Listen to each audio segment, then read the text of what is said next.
Chapter 4, Lesson 4, Different Views about Federalism. Kill me, let's go! There is a constant debate about the proper division of powers between the national government and states. Balance of power evolves in response to new issues. Some of the examples include Congress has given states more power to control how they spend money for development in rural areas. However, Congress has also asked states to take on more responsibility for social welfare programs. Congress has strengthened national control of food safety standards and regulations of telecommunications. In 2001, Congress also passed the No Child Left Behind Act, which requires states to test students' basic skills in order to receive federal school funding, while allowing states to choose their own academic standards.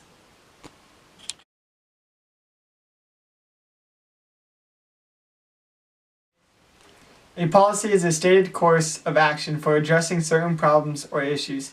It's our policy to prosecute all shoplifters. In both cases, people are differing the actions they will take in response in a reoccurring problem or situation. When a government settles on a course of action, we call it public policy. Alright guys, here's the check. Thank you. You want to do something really fun? Yeah, watch this. Follow my lead.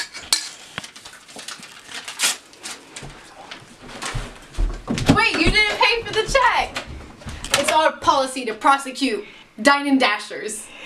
The United States has many different units of government, 50 state governments and thousands of local governments. States and localities can serve as proving grounds for the development and testing of new policies.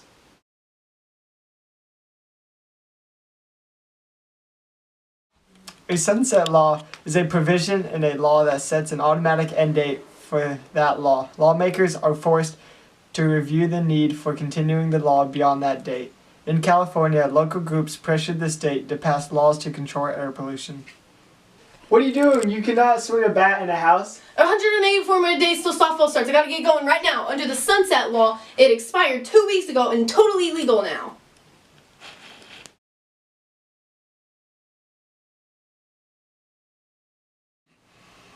In 1967, Florida legislators were the first in the nation to pass the Sunshine Law, which prohibits public officials from holding official meetings that are closed to the public. Still can't believe JFK told me he did 9/11. It's crazy, man. Dude, I can't believe that the dodo bird is still actually, it's not extinct. I'll never forget when Neil Armstrong sent me a Snapchat when he was behind the stage filming them landing on the moon. You got, dude, I got a freaking selfie with Oprah Winfrey. Like, she's an actual alien. Like, she's... Hey, what's this meeting about? Nothing? You can get out of here. Under the Sunshine Law, public officials cannot have a meeting without the public knowing. Since then, many states have adopted sunshine laws. At other times, public policy is created at the national level and states follow. Occasionally, the national government has imposed policies on states if it believed those states were infringing on a group's basic rights. Before 1964, many states had rules and policies that made it difficult and even dangerous for African Americans to vote. After much debate and deep disagreements, the national government outlawed those discriminatory practices with the passage of the 1964 Voting Rights Act.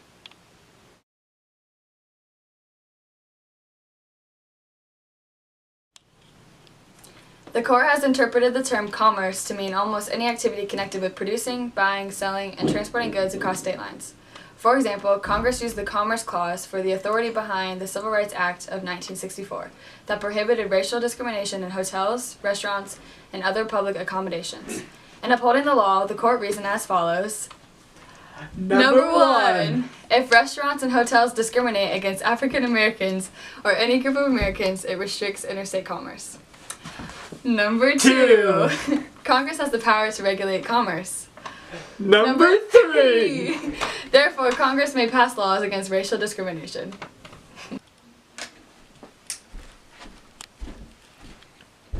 Yeah, sir.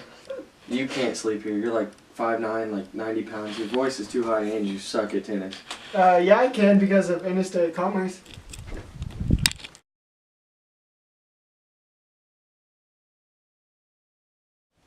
In the history of the United States, there have been two quite different views of how federalism should operate.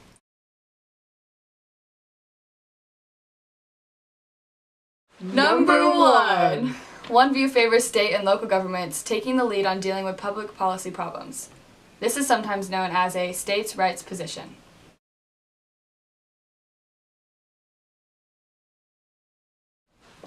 Number 2. A second view favors national action in dealing with these matters. This view is also known as a nationalist position. However, it is rare that anyone, even politicians or leaders of political parties, will be 100% consistent in their view that public policy problems should be solved only in Washington, D.C. or only in states. For the most part, 21st century conservatives, who generally include Republican Party members, Tea Party members, and Libertarians, believe the Constitution sets clear limits on the power of the national government. To support their argument, they point to the 10th Amendment and its language about states retaining powers not specifically given to Congress in the Constitution. They believe that any doubt about whether a power belongs to the national government or is reserved to the states should be settled in favor of the states.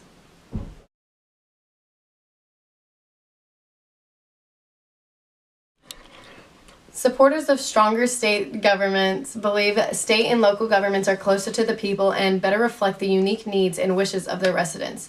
They tend to see big government as heavy-handed and a threat to individual liberty.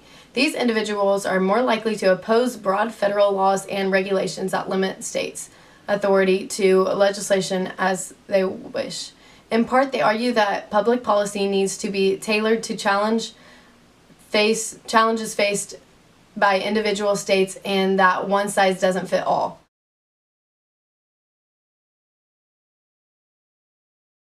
For the most part, 21st century liberals, who generally include Democratic Party members and progressives, believe the Constitution confirms the founders' belief in the need for a strong national government.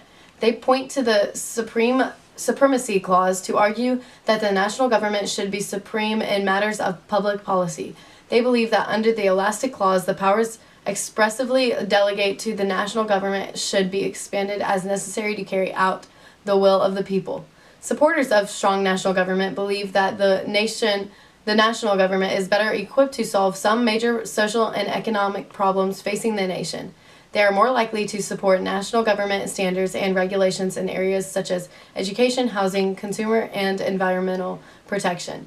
They tend to see the national government as important to ensuring that no matter what state a person lives in, he or she receives the same treatment and enjoys the same opportunities as citizens in other states.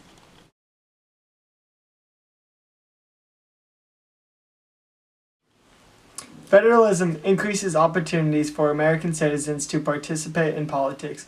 A citizen can choose to run for local office, to lobby the state government, or to campaign for a candidate for national office.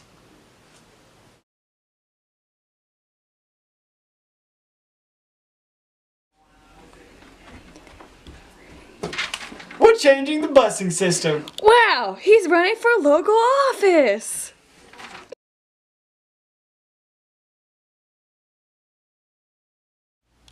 We're gonna build a wall, a great big wall, with a magnificent door on it. But Trump, how do you explain the policies don't make sense? Wrong! It's like arguing with a child. Wrong!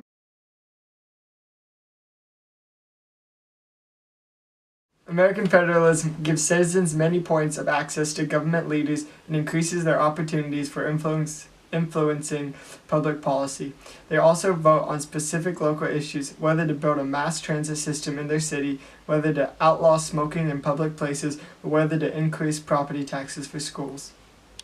Citizens may also work with special interest groups to influence national policies and state to local government agencies. For example, a group of concerned neighbors can petition the county zoning board to set aside nearby land for a public playground.